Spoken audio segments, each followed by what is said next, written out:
Hello friends, इस video में हम थोड़ा एक्सपेरिमेंट करने वाले हैं और ये एक्सपेरिमेंट होने वाला है आज फैमिली मेंबर्स के साथ। उनसे हम उनका ओपिनियन लेंगे कि अगर मैं उनको एक्स अमाउंट देता हूँ, मान लीजिए कि उनको 10 लाख रुपया देता हूँ, तो उस पैसे को वो कहाँ इन्वेस्ट करेंगे। उनको 4 या 5 मैं ऑप्शन दूंगा और ये जानने की कोशिश करूंगा कि वो कहाँ उस पैसे को इन्वेस्ट करेंगे। इससे क्या पता चलेगा कि हमारा जो माइंडसेट है वो कैसा है, और अलग अलग एज ग्रुप में होगा तो आपको पता चलेगा कि उनका जो माइंडसेट है वो कैसा है। जो टिपिकल जो इंडियन माइंडसेट होता है पैसे को लेके, वो कैसे अपने पैसे को ग्रो कर चुके हैं या कैसे आगे चल के ग्रो करेंगे, ये पता चलेगा। और ये आप लोग को भी पता चलेगा कि हाँ, हमारा जो माइंडसेट है वो कैसा है। तो एक एक करके हम अपने फैमिली मेंबर के साथ वार्तालाप करेंगे, यानी 1-to-1 कन्वर्सेशन करेंगे और जानने की को लेके क्या माइंडसेट है वो हम अपने घर से जानना स्टार्ट कर रहे हैं। सबसे पहले हम ये स्टार्ट कर रहे हैं अपने मौसी से, तो हम इनसे जानने की कोशिश करेंगे कि इनका जो माइंडसेट है वो इन्वेस्टमेंट को लेके क्या है। तो अगर मौसी मैं आपको 10 लाख रुपए अभी देता हूँ तो आप उसको कहाँ इन्वेस्टमेंट करना पसंद करेंगे। आपके पास पहला जो ऑप्शन है वो गोल्ड का है, दूसरा ऑप्शन है एफडी यानी फिक्स डिपॉजिट आप कर सकते हैं उसको, तीसरा ऑप्शन है रियल एसेट का यानी जमीन में या घर में आप इन्वेस्ट कर सकते हैं, चौथा ऑप्शन है शेयर बाजार का, स्टॉक मार्केट का। तो इन 4 ऑप्शन में से आप उस 10 लाख को कहाँ निवेश करना पसंद करेंगे। मैं तो पहले घर ही खरीदने के इन्वेस्टमेंट करूँगी, घर मुझे मेरा होए। चलिए, ये तो मौसी जो है मेरी वो रियल एस्टेट में इन्वेस्टमेंट करना पसंद करेंगी, जो टिपिकल माइंडसेट दिखाता है किसी भी इंडियन। तो ये मेरे भैया है, इनसे ओपिनियन लेंगे कि अगर आपको मैं 10 लाख अभी इन्वेस्ट करने के लिए देता हूँ तो उसको आप कहाँ इन्वेस्ट करेंगे। जो पहला ऑप्शन आपके पास होता है गोल्ड का, दूसरा रियल एस्टेट का, तीसरा एफडी का यानी फिक्स डिपॉजिट का, चौथा होता है स्टॉक मार्केट शेयर बाजार का, पांचवा हो जाता है म्यूचुअल फंड का, और छठा जो ऑप्शन होता है क्रिप्टो का। तो इन 6 ऑप्शन में से आप अपने 10 लाख को कहाँ निवेश करना पसंद करेंगे अभी। अभी अगर सोचा जाए तो मेरे हिसाब से अगर 10 लाख रुपए हैं तो मैं इसको प्लेटली तोड़ दूंगा और कुछ मैं आपको उसको क्रिप्टो में डालूंगा, क्योंकि क्रिप्टो भी भाग रहा है और मैं चाहता हूँ उस चीज़ में बेनिफिट लिया जाए। तो क्रिप्टो फर्स्ट प्रायोरिटी रहेगी मेरी। सेकंड प्रायोरिटी रहेगी मेरी कि एफडी डाल दूँ, क्योंकि मैं चाहता हूँ कि एक थोड़ा सा अमाउंट मेरा एफडी में फिक्स रहे। बाकी चीज़ें अप एंड डाउन मार्केट के हिसाब से होता है, बट एफडी मेरे लिए एक फिक्स रहेगा कि मेरे को इतना परफेक्ट मेरे को इंटरेस्ट मिलने वाला है उस चीज़ पे। और उसके बाद बचे चीज़ों पे मैं शेयर मार्केट में जाऊंगा एंड आफ्टर डैट मैं म्यूचुअल फंड में जाऊंगा, ताकि मेरे को एक स्टेबल इनकम वहाँ से भी मिले। तो ये मेरा छोटा भाई है, इससे भी ओपिनियन लेते हैं कि अगर मैं तुमको 10 लाख रुपया भी देता हूँ एट अ टाइम तो उसको कहाँ इन्वेस्ट करोगे। पहला ऑप्शन हो जाता है इक्विटी का, स्टॉक मार्केट का, दूसरा हो जाता है क्रिप्टो का, तीसरा ऑप्शन होता है म्यूचुअल फंड का, चौथा हो जाता है फिक्स डिपॉजिट का, और पांचवा हो जाता है गोल्ड का। फिक्स डिपॉजिट के साथ और शेयर मार्केट, मतलब पार्शियली डिवाइड करके, यानी 50% यानी 5 लाख रुपया 50 नहीं 30% पहले फिक्स डिपॉजिट, ठीक है, फिर शेयर मार्केट और क्रिप्टो करेंसी। ओके ठीक है। तो ये भी हमको ओपिनियन देखने के लिए मिला छोटे भाई से। अब चलते हैं नेक्स्ट मेंबर के साथ। तो ये मेरे बड़े भैया हैं, इनसे भी ओपिनियन लेते हैं कि अगर मैं आपको अभी 10 लाख रुपए एट अ टाइम देता हूं तो उस 10 लाख को आप कहाँ इन्वेस्ट करेंगे। आपके पास 4-5 ऑप्शन है।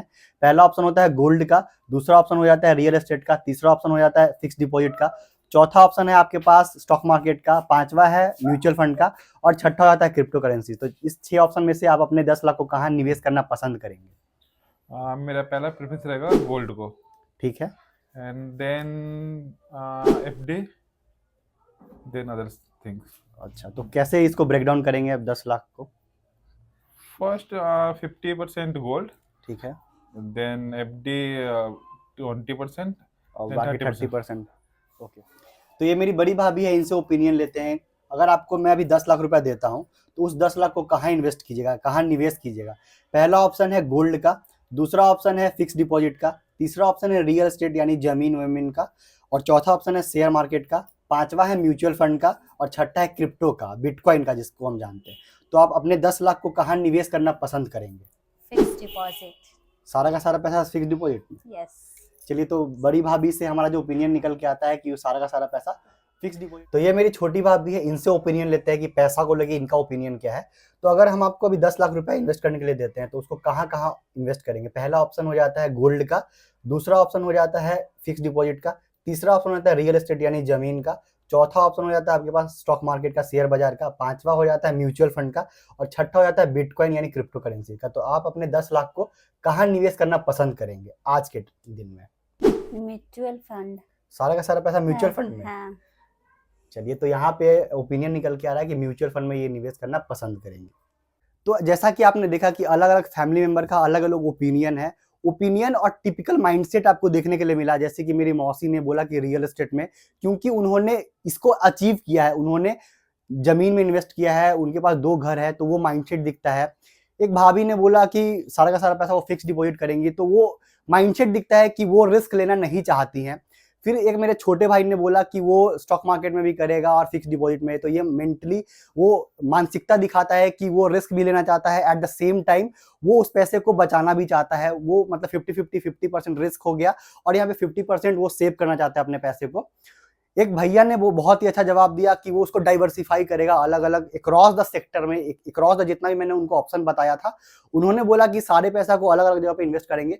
तो वो मुझे, जहां मेरा जो ओपिनियन भी कहता है कि अपने पैसे को आप एक जगह पे कहीं भी इन्वेस्ट करना सही नहीं होता है। वो ज्यादा या तो ज्यादा रिस्क ले रहा है या ज्यादा आपका जो माइंडसेट है वो बहुत ज्यादा सेफ होने का है।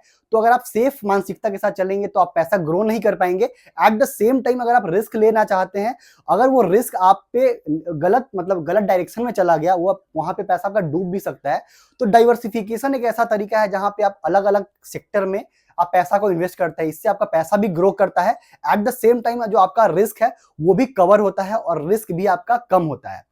तो ये पता चलता है कि हमारे जो इंडिया के जो लोग हैं, भारत के जो लोग हैं, खास करके जो फीमेल है, उनका जो मेंटेलिटी होता है वो कम रिस्क लेना चाहती है, और वहीं पे जो हमारे मेन होते हैं वो ज्यादा रिस्क लेना पसंद करते हैं। लेकिन अभी के जो युवा वर्ग है वो फिर भी रिस्क लेना चाहते हैं। वो स्टॉक मार्केट में, म्यूचुअल फंड में, क्रिप्टो में इन्वेस्ट करना चाहते हैं, क्योंकि उनको पता है कि वो कहाँ इन्वेस्ट कर रहे हैं, कितना रिस्क ले रहे हैं। लेकिन जो हमसे जो पहले की जनरेशन है, हमारे मदर फादर हो गए या ग्रैंड पेरेंट्स हो गए, वो कम रिस्क लेना चाहते हैं। वो या तो गोल्ड की तरफ, या तो एफडी की तरफ, या तो फिर रियल एस्टेट की तरफ जाना पसंद करते हैं। तो ये टिपिकल माइंडसेट दिखाता है इंडियन का, जो टिपिकल माइंडसेट है अपने पैसों को लेके। मुझे लगता है कि इसको चेंज होना चाहिए, क्योंकि आप एफडी में पैसा डबल करते हैं 7 साल में। जब आप डबल कर रहे होते हैं उस पैसा को 7 साल में, तो उस पैसे का जो अमाउंट है, जैसा कि अगर हम 10 लाख रुपया एफडी में इन्वेस्ट करेंगे, 7 साल में हमारा 20 लाख हो जाएगा। लेकिन 20 लाख का 7 साल बाद जो वैल्यू होगा वो 20 लाख नहीं होगा, 10 या 12 या 14 लाख होगा, कि वो लोगों को समझ में नहीं आता है। फिर अगर रियल एस्टेट हो गया, तो रियल एस्टेट भी ग्रो कर रहा था, लेकिन अभी मुझे लगता है कि रियल एस्टेट वो ग्रो करेगा जहां पे डेवलपमेंट होने वाला है, जो डेवलप्ड होने वाला है, जो ऑलरेडी डेवलप्ड हो चुका है, डेवलप्ड जो जगह है, रियल एस्टेट का जो एप्रिसिएशन है वो बहुत ज्यादा नहीं होगा, ऐसा मुझे लगता है। तो आपको mutual fund, stock market, crypto currencies में इन्वेस्ट करना चाहिए। आपको 100% का 10%, 20% एलोकेशन जरूर देना चाहिए, ऐसा मेरा ओपिनियन है। बाकी ये वीडियो आपको कैसा लगा है कमेंट करके जरूर बताइएगा। और आप भी अपने फैमिली मेंबर से ये पता कीजिए कि उनका पैसा, अगर उनके पास पैसा होता या उनके पास पैसा है, तो वो कहाँ इन्वेस्ट करना पसंद करेंगे। और आप भी कमेंट करके बताइएगा कि आपके जो फैमिली मेंबर्स है उनका जो झुकाव है पैसों को लेके, वो कहाँ अपना पैसा को इन्वेस्ट करना पसंद करेंगे। बाकी मिलते हैं अगले वीडियो में। चैनल को सब्सक्राइब कर लीजिएगा ढेर सारे वीडियो देखने के लिए। जय हिंद।